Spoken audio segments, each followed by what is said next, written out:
Halo terus me people, pada video pembelajar kali ini saya akan membahas bagaimana cara supaya kita tetap tenang dalam kondisi apapun. Waktu terus berjalan dan semua orang mengandalkan kamu. Kabel manakah yang harus kamu potong? Mungkin kebanyakan dari kita tidak pernah berhadapan dengan dilema antara hidup dan mati, seperti yang dialami oleh para penjinak bom. Namun situasi-situasi harian seperti pidato di depan umum dan keadaan darurat dalam keluarga terkadang cukup membuat kamu tertekan. Jika tidak terbiasa menghadapinya, dengan mempelajari cara supaya tetap tenang dalam situasi yang penuh dengan tekanan, kamu tidak hanya bisa mendapatkan ketenangan, tetapi juga membuat kehidupan kamu lebih sehat dan bahagia seiring berjalannya waktu. Di sini ada beberapa cara supaya kamu tetap tenang dalam situasi yang penuh dengan tekanan.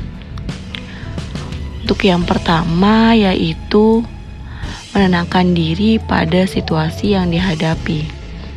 Kemudian yang kedua, mengenali sumber tekanan. Yang ketiga, membuat rencana. Dan yang terakhir, mengambil tindakan. Pada poin pertama, kita bahas terkait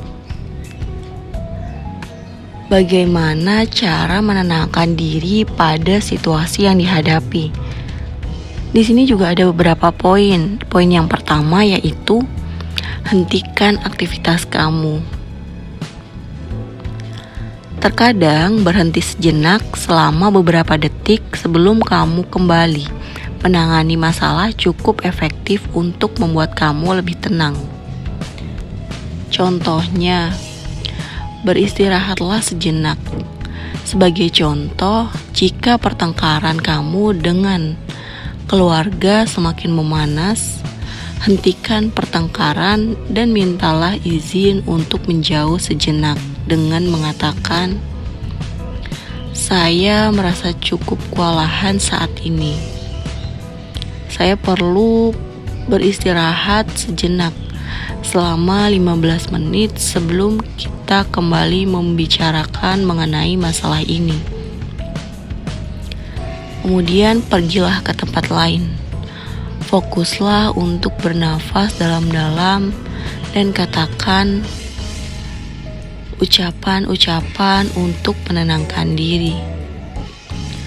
Kemudian cara yang kedua itu fokuskan pikiran kamu pada kelima indera.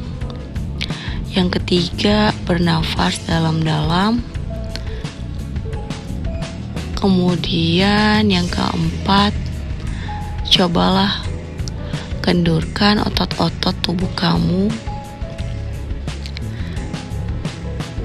Yang terakhir yaitu cobalah berolahraga.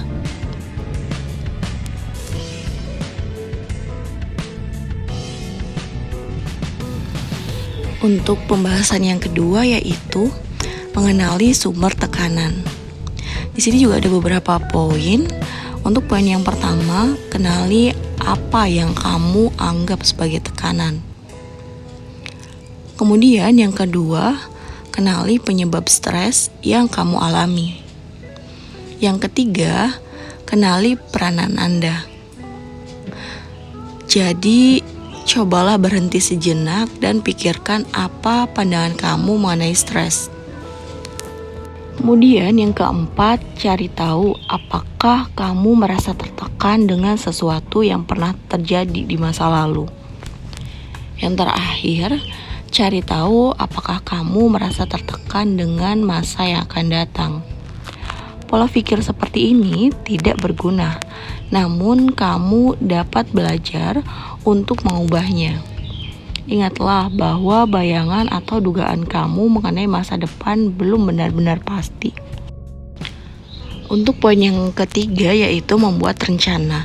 Di sini juga ada beberapa poin. Poin yang pertama yaitu berlatih relaksasi. Jika kamu merasa tertekan atau marah, penilaian yang kamu buat mungkin tidak adil sehingga kamu cenderung membuat keputusan yang terburu-buru dan kurang bermanfaat. Yang kedua yaitu tentukan tanggapan yang harus ditunjukkan. Yang ketiga yaitu buatlah rencana.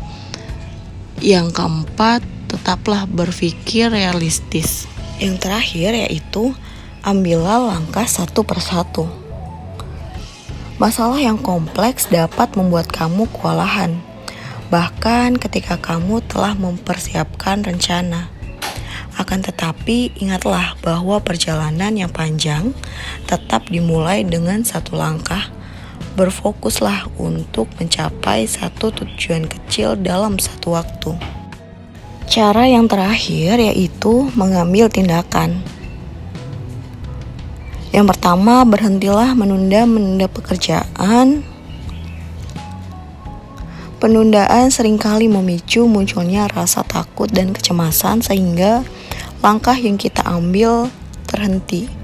Seringkali penundaan ini dipicu oleh adanya sifat perfeksionis. Kemudian yang kedua, latihlah kesadaran Anda. Yang ketiga yaitu gunakan kata Rain sebagai pengingat. Yang keempat, cobalah bermeditasi. Kemudian yang kelima, ulangi pernyataan-pernyataan positif pada diri sendiri. Lawan pikiran-pikiran negatif dengan mengulangi pernyataan-pernyataan bernoda positif pada diri sendiri. Yang keenam, hilangkan stres dalam cara yang produktif. Stres terkait masa yang akan datang biasanya disebabkan oleh rasa takut. Sementara stres karena hal-hal yang ada di hadapan sekarang biasanya disebabkan oleh rasa ketidakberdayaan. Sekian video pembelajar dari saya. See you.